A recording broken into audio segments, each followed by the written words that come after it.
Di planet kita seperti bawang bombay dengan banyak lapisan berbeda. Saat ini, kamu sedang menembus kerak bumi.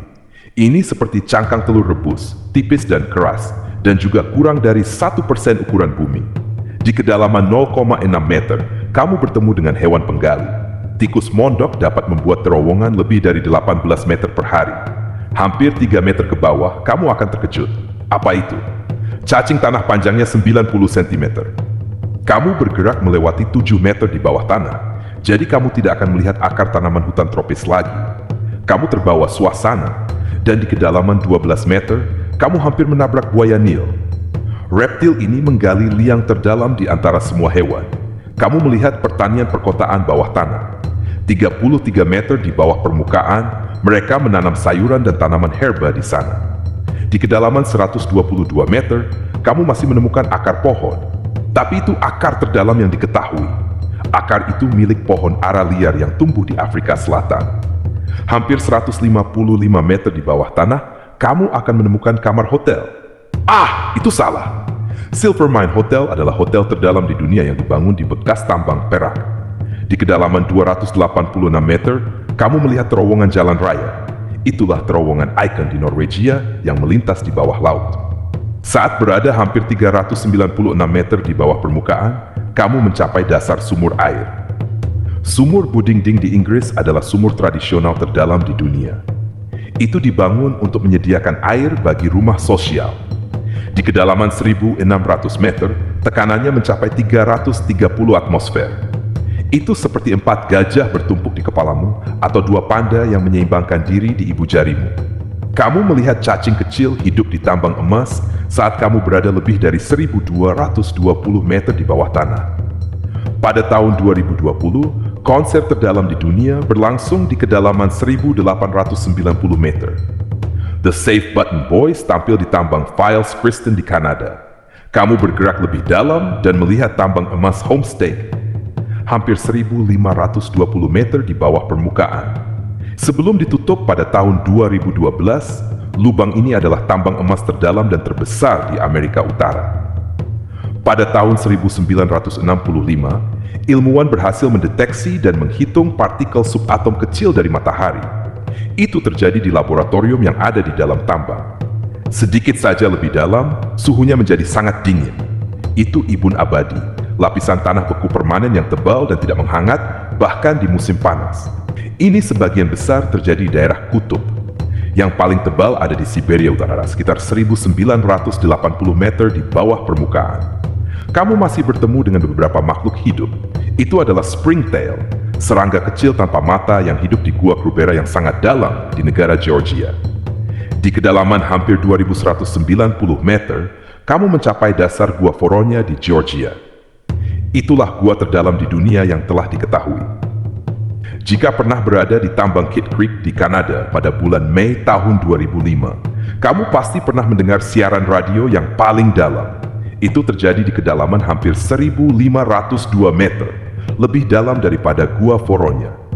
Lift poros tunggal terdalam di planet ini mencapai 3.110 meter di bawah tanah. Hewan multiseluler terdalam yang telah diketahui hidup di kedalaman 3.600 meter di tambang Tautona di Afrika Selatan. Itu adalah cacing kecil, tapi sangat kuat dan dapat mengatasi suhu ekstrem serta dehidrasi. 6,5 km di bawah tanah adalah kedalaman rata-rata kerak samudra. Itu bagian dari kerak bumi yang terletak di bawah samudra, jauh lebih tipis daripada kerak benua. Di kedalaman yang sama di Tiongkok Timur Laut, kamu bertemu dengan mikroba terdalam yang telah diketahui. Kamu akan melihat bagian bawah lubang buatan terdalam saat kamu turun ke kedalaman 3.660 meter di bawah permukaan. Lubang bor super dalam kola hanya berdiameter 23 cm, tapi tekanan di dasarnya sama dengan 4.000 atmosfer. Itu seperti 54 gajah bertumpukan di kepalamu. Lebih dari 14 km di bawah permukaan, kamu akan berada di genangan batu cair yang sangat panas. Itu adalah ruang magma supervulkanin Yellowstone di bawah Taman Nasional Yellowstone di Amerika Serikat. Kamu menggali lebih dalam. Jika terus seperti itu, kamu mungkin akan segera menembus kerak bumi. Kerak samudra biasanya memiliki lebar 5 hingga 10 km, sedangkan kerak benua bisa mencapai 45 km.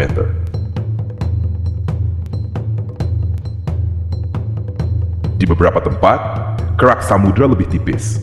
Ia jauh lebih padat, itu sebabnya ia mengapung lebih rendah di mantel daripada di kerak benua. Bagian paling tebal dari kerak bumi terletak di bawah pegunungan. Akar gunung tidak sepadat pegunungan itu sendiri. Jika kamu meletakkan bahan pembuatnya di atas air, itu akan mengapung seperti gunung es. Semakin dalam kamu pergi, semakin panas. Geraknya dibatasi mantel. Suhunya bisa mencapai 400 derajat Celcius. Kebanyakan oven batu pizza hanya bisa memanaskan hingga 260 derajat Celcius. Namun, kerak bumi adalah bagian terdingin di planet ini. Di kedalaman sekitar 29 km, kamu mencapai bas antara kerak bumi dan mantel atas bumi. Mencengangkannya, di sana tekanannya mencapai 10.000 atmosfer. Itu seperti lebih dari 130 gajah yang menyeimbangkan diri di kepalamu. Mantel adalah lapisan panas yang membentuk 2/3 dari seluruh massa bumi dan 84% dari volume bumi. Tebalnya 2.900 km dan merupakan campuran besi, silikon, magnesium, oksigen, dan Play-Doh. Yang terakhir bukan sih? Batuan yang lebih dekat ke bagian dalam mantel bertekstur semi padat seperti permen karamel. Hal paling menarik yang kamu lihat saat pergi melewati lapisan ini adalah berlian. Ahli geologi sebenarnya percaya bahwa semua berlian yang kita tambang hari ini terbentuk di dalam mantel. Lalu, sekitar 1 miliar tahun yang lalu, berlian dibawa ke permukaan oleh letusan gunung berapi. Bagian atas mantel, bersama dengan kerak bumi, pecah menjadi potongan-potongan besar dan menyerupai kepingan teka-teki raksasa. Potongan-potongan ini, yang dikenal sebagai lempeng tektonik, bergeser dengan kecepatan 2,5 hingga 5 cm per tahun. Saat bergerak melewati mantel atas, kamu merasakan suhu mulai naik dari 480 derajat Celcius hingga 870 derajat Celcius. Semakin dalam kamu pergi, semakin banyak keringatmu. Di dekat batas inti, suhunya sudah lebih dari 3.870 derajat Celcius. Tekanan mantel yang lebih rendah mencapai 240.000 atmosfer. Itu seperti 3.280 gajah yang membentuk menara di kepalamu. Di kedalaman sekitar 2.900 km, kamu melintasi batas antara mantel dan inti terluar. Lapisan ini memanas hingga 4.980 derajat Celcius, sebagian besar karena peluruhan radioaktif uranium dan thorium. Suhu seperti itu cukup tinggi untuk menjaga inti luar tetap cair, meski tekanannya hampir 2 juta atmosfer. Itu tetap belum cukup kuat untuk membuat besi menjadi padat kembali. Tebal inti luar adalah 2.400 km dan sebagian besar terbuat dari besi dan nikel dalam bentuk cair. Cairan ini berputar dalam arus turbulen yang masif dan menghasilkan medan magnet. Radiasinya sampai keluar angkasa sejauh 1,3 juta kilometer dan melindungi planet kita dari angin matahari. Di inti terluar, medan magnet bumi 50 kali lebih kuat daripada di permukaan. Kamu berada lebih dari 4.830 km di bawah tanah sekarang. Selamat, kamu telah mencapai pusat planet kita. Inti dalamnya itu berupa bola logam padat berdiameter 2.400 km. Itu sekitar 3 atau 4 kali diameter bulan. Inti dalam sangatlah padat dan berputar lebih cepat daripada bagian lain dari planet ini. Di sana, hampir sama panasnya seperti di permukaan matahari. Menurut ilmuwan, 99% dari semua emas di bumi dapat ditemukan di inti dalam. Pembentukan inti dalam membutuhkan waktu sekitar 500 juta tahun. Itu artinya lebih muda dari beberapa bagian kerak. Ada juga teori bahwa mungkin inti dalam punya inti. Jika ada, hampir seluruhnya akan terdiri dari besi. Sekarang, bagaimana cara kamu bisa keluar dari sana? Aku tidak tahu. Sampai jumpa lagi. Hey, dek how blast 20 livros subterrâneos. Level found 7 duelies.